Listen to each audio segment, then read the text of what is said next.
troops. The United States has pulled almost all of its service members out of Iraq, but a lot of people who helped the U.S. military were left behind. Legislation was passed to help those people who helped our forces in the Iraq War, but those laws haven't helped as many people as intended. Tonight, in The Price of Freedom, Josh Rowe digs deeper into what was expected to happen and what actually did. Josh. Kim and Calvin, we continue to follow the issues surrounding the interpreters, also known as TERPs, who kept our soldiers safe in Iraq. Tonight, we sit down with a Tennessee congressman to explain what was passed, the climate in Congress now on the issue, and what he would like to do to address the situation.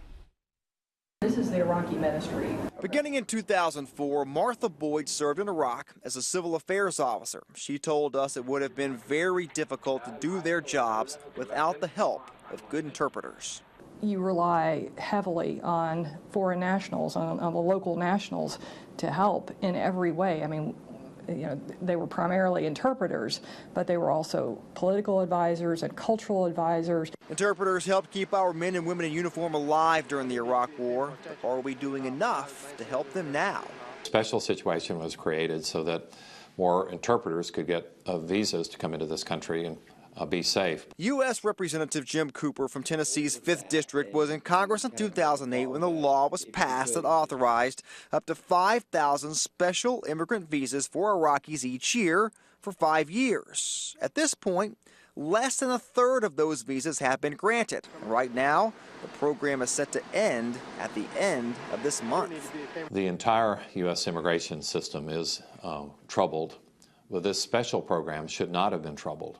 We should have allowed as many TERPs as possible to come into this country to keep them safe, because they saved our troops' lives. We should help save their lives. So if the visas are available and there are people who need them, why haven't more been given out? No one can quite explain the bureaucratic nightmare that's kept more interpreters from coming into this country. Undoubtedly, you've got to do your paperwork and fingerprints and everything like that, but these folks have lived with our troops, sometimes for years. They've risked everything for our troops, so we already had their fingerprints and their retina scan and all these other biometric things that you're supposed to have. As these former interpreters continue to wait, many are not safe on the streets of Baghdad. Many are threatened in their own homes. But as Congressman Cooper explains, this is a very complicated situation. They may have helped our troops several years ago, but are we able to vouch for them in the interim? Maybe they got recruited to be a double agent for the Taliban or Al-Qaeda. You can always throw up rumors like that. And a lot of the situations over there are murky. Some of these folks may have had a special bond with one of our platoons or one of our units, but they might not have been in love with what a big general did in another part of the country. So these are not necessarily easy, clear-cut situations.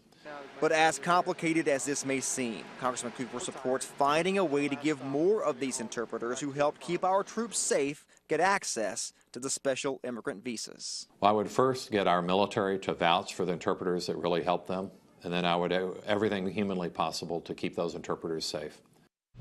And I'm sure you can tell by listening to the congressman there, this gets real political real quick. This is not one of those issues that's got just two sides here. We got a lot of sides on this and a lot of layers. So we'll continue digging into this. We have an interview with Congressman Fleischman coming up. Let's talk about that coming up. Also working on an interview with a former interpreter themselves. So a whole lot more on this coming up. Despite issues, it still seems like the right thing to do. To help these people out. That's right. But the program, like I said, it is very complicated because there's a lot of factors at work here. We need to uncomplicate it. Yeah. All right. Josh, thank you. Thanks, Josh.